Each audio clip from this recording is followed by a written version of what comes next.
cenário pré-eleitoral americano que eu estou começando a enxergar que ele vai ficar muito nebuloso ali um pouco antes das eleições.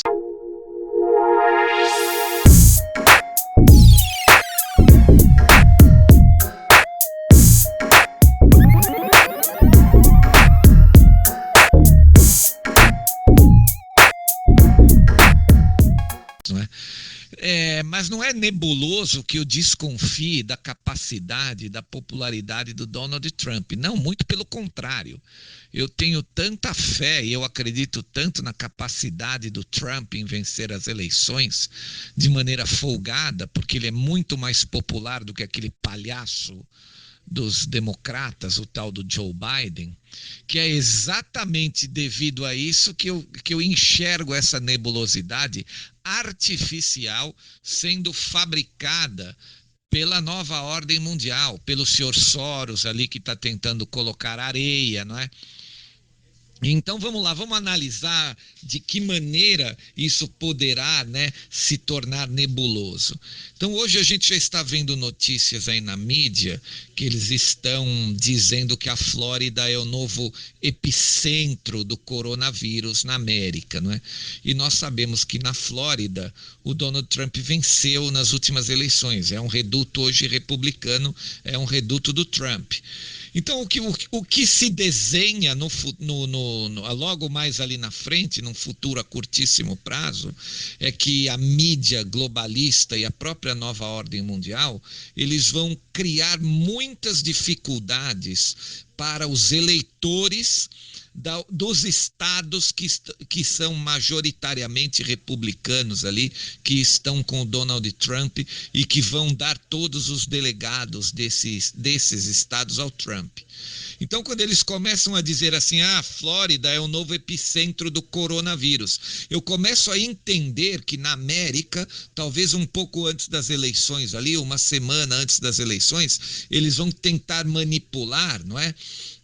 Para que alguns estados voltem a tal da quarentena ou lockdown, para que impedir os votos das pessoas nesses estados em que os republicanos e o Donald Trump vão ganhar majoritariamente, dificultar o acesso a esses eleitores, ou então falar assim, né, vocês vão votar pela internet e aí eles vão entrar para roubar na internet, entendeu? Porque essa gente está completamente desesperada, eles sabem que eles vão perder o controle do planeta com a reeleição do Donald Trump. Então isso é uma hipótese, eles complicarem o meio de campo ali dos eleitores republicanos dos estados em que são majoritariamente republicanos, não é?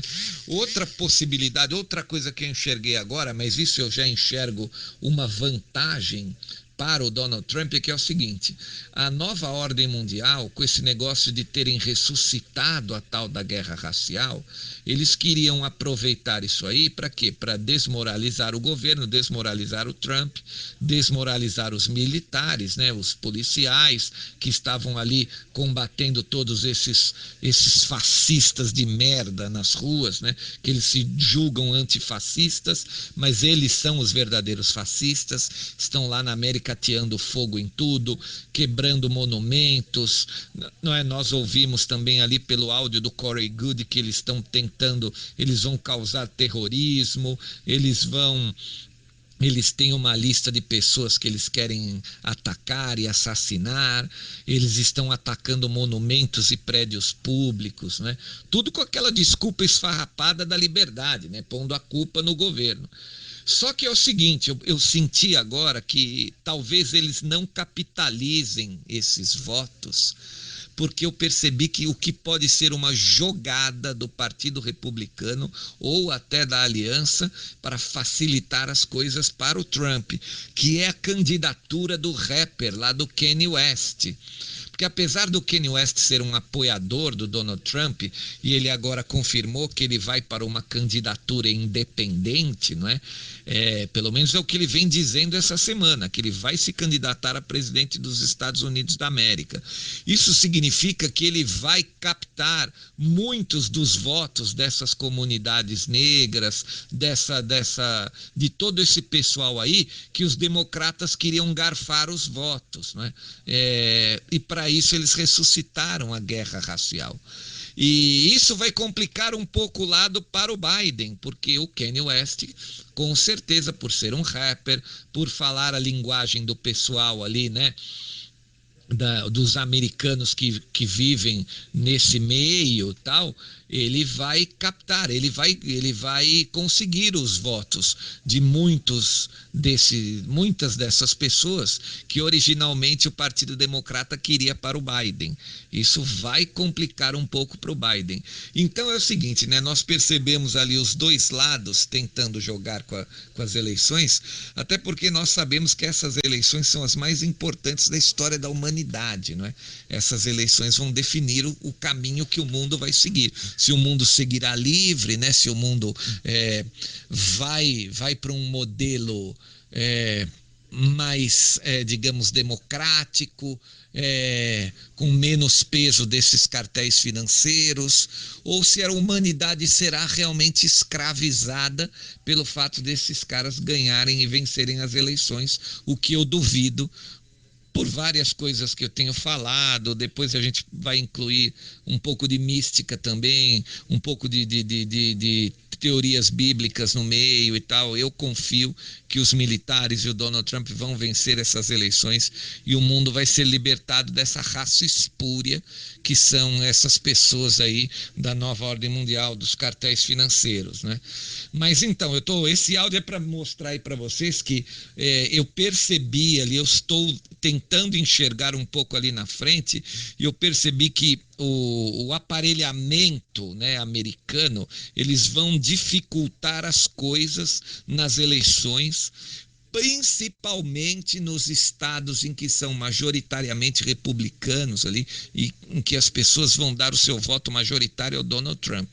Então eles vão dizer que a epidemia cresceu lá, que tem que fechar, que não pode, que tem que votar dentro de casa pela internet, e eles vão tentar fraudar isso aí.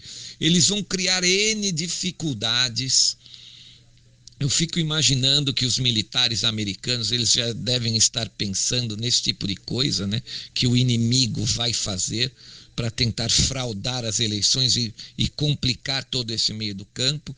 Mas assim, vai ser emocionante da gente ver. Até porque também depois tem todo um outro cenário bélico que está acontecendo, como eu já disse, ali na Caxemira. Tem aquela situação toda no Mar do Sul da China, ali que o secretário de Estado, o Mike Pompeo, já disse que a posse que a China está tendo daqueles atóis, daquelas ilhas artificiais ali, é tudo ilegal. Tem a situação da Venezuela ali, que o Alex Saab foi preso na África e vai fazer a delação, vai entregar muitos criminosos ali, principalmente ligados ao Foro de São Paulo, ao narcotráfico. Tem também toda a sabotagem que está acontecendo no Irã, que nós sabemos que é um aliado da China hoje, e que essa sabotagem pode estar sendo feita por Israel ou pelos russos, que não têm interesse numa aliança Irã e China, porque os russos também têm intenções imperialistas ali naquela região da Ásia. Enfim, o segundo semestre vai ser realmente de muitas emoções, né? Para quem está desperto e acompanhando toda essa guerra que está chegando aos seus dias finais, né? Aqueles que não enxergam não vão perceber nada, não vão, né? Vai ver que a coisa vai ficar talvez um pouquinho pior, mas não vai conseguir entender. E paralelo a isso tudo, sábado eu vi uma notícia de um grande financista de Wall Street, né? O Raymond Leo, né? Em que ele, deixa eu ver o nome, eu não lembro, é Raymond Dalio, que é o administrador do fundo Bridgewater, ele está muito preocupado com a emissão de dólares pelo Federal Reserve. Ele diz que o Federal Reserve está emitindo muitos dólares, que isso pode complicar a situação na economia, no mercado financeiro. Bom, o que o presidente do Fed já deixou claro é que ele vai salvar a economia e não tem limites à emissão do dólar. Então, o que isso significa? O que ele está dizendo? Qual é o recado que ele manda para os cartéis financeiros quando ele diz isso? Olha, se vocês tentarem prejudicar a economia com o tal do vírus, ou mais recessão, mais desemprego, eu vou emitir aqui e eu vou prejudicar vocês. E de que maneira a emissão prejudica? Porque ela desvaloriza o dólar que essas dinastias, que esses cartéis têm em estoque, parados, na forma líquida, para comprar a parte do mundo que eles querem que vá à bancarrota com a crise do vírus. Então o jogo realmente está ficando muito interessante. Esse Ray Dalio, ele demonstrou uma preocupação excessiva. O rosto dele na fotografia realmente demonstra assim, uma preocupação absurda. Procurem essa matéria, chama Fuja do Dólar e Diversifique.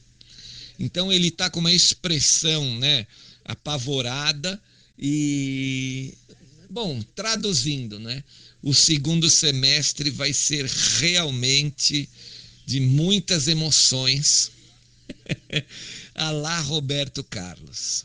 É isso aí, gente. Muito obrigado pela paciência de novo aí. Valeu, um grande abraço.